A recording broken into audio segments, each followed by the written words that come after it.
হায় আল্লাহ, দুই ড্রাইভারের ভুলের কারণে ভয়ঙ্কর এক অ্যাক্সিডেন্টে জায়গা শেষ ৫ জন, সেই সাথে ৫০ জনেরও বেশি যাত্রী আহত হয়েছে। মর্মান্তিক এই ঘটনাটি ঘটেছে চট্টগ্রাম কক্সবাজার মহাসড়কে।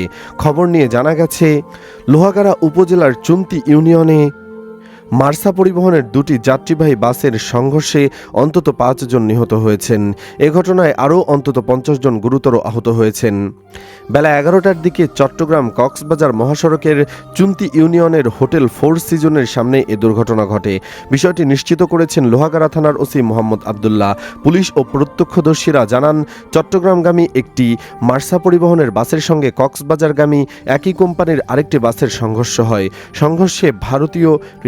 সংঘর্ষের তীব্রতায় কক্সবাজারমুখী বাসটি সড়কের পূর্ব পাশের একটি দোকানের ভেতরে ঢুকে পড়ে। এতে বাস দুটির সামনের অংশ দুমড়ে মুচড়ে যায়।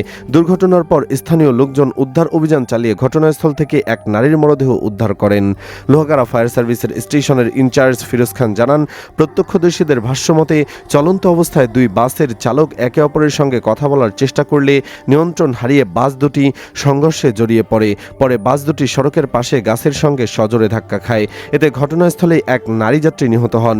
গুরুতর আহতদের উদ্ধার করে বিভিন্ন হাসপাতালে নেওয়া হলে লোহাগাড়া ট্রমা সেন্টারে চিকিৎসাধীন আরও ৩ জনের মৃত্যু হয়। তাৎক্ষণিকভাবে নিহতদের পরিচয় জানা যায়নি।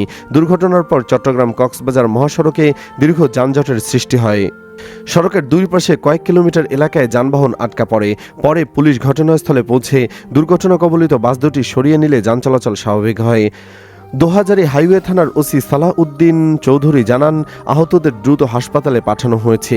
আইনি প্রক্রিয়া শেষে নিহতদের মরদেহ স্বজনদের কাছে হস্তান্তর করা হবে।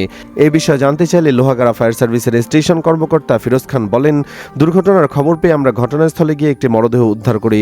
৬ জনকে আশঙ্কাজনক অবস্থায় উদ্ধার করে হাসপাতালে ভর্তি করে ফায়ার সার্ভিস। লোহাগাড়া চুন্তি পুলিশ ফাঁড়ির ইনচার্জ আব্বাস আলী বলেন, দুর্ঘটনায় ৫০ জনের বেশি যাত্রী আহত হয়েছেন। ফায়ার সার্ভিস, পুলিশ ও স্থানীয় বাসিন্দারা তাদের উদ্ধার করেন। দর্শক, ড্রাইভারের ভুলের কারণে এইভাবেই অ্যাক্সিডেন্টে জীবন হারাচ্ছে মানুষ। ঘাতক ড্রাইভারদের নিয়ে আপনার মতামত জানিয়ে দিন কমেন্ট বক্সে। ভিডিওটি ভালো লাগলে লাইক দিন ও শেয়ার করুন। ধন্যবাদ।